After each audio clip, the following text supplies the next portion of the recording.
যাওয়ার দরজা খুলে দিল। আজ বুঝছি বিজনেস মানে শুধু টাকা নয়, এটা ধৈর্য, সততা আর নিজের উপর বিশ্বাস।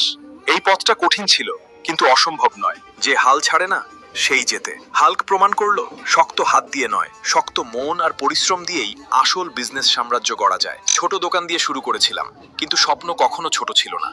আজ মনে হচ্ছে শুধু একটা দোকান নয়, আমি একটা বিজনেস সাম্রাজ্য গড়তে পারি।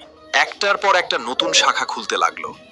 হাল্কের নাম এখন শুধু দোকান নয়, বিশ্বাসের প্রতীক হয়ে উঠল। আমি একা বড় হতে চাই না, যারা আমার সাথে পরিশ্রম করবে তাদের নিয়েই এগোবো।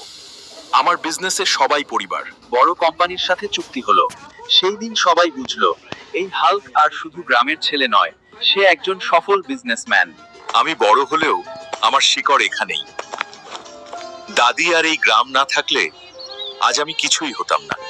টাকা এসেছে বলেই দায়িত্ব বেড়েছে। যারা খেতে পায় না তাদের পাশে দাঁড়ানোই আমার সবচেয়ে বড় সাফল্য। মিডিয়া তাকে বলে গ্রাম থেকে গড়া সাম্রাজ্য। হাল্কের গল্প এখন হাজারো মানুষের অনুপ্রেরণা। এই সাম্রাজ্য শক্তি দিয়ে নয়, ধৈর্য আর পরিশ্রম দিয়ে বানিয়েছি। আজ বুঝি আসল জয় নিজের উপর বিশ্বাস রাখা। যে মানুষ পরিশ্রমকে ভয় পায় না তার জন্য অসম্ভব কিছু নেই।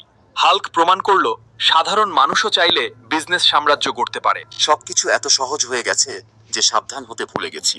মনে হচ্ছিল এই সাম্রাজ্য আর কখনো ভাঙবে না, কিন্তু ভুলটা সেখানেই ছিল।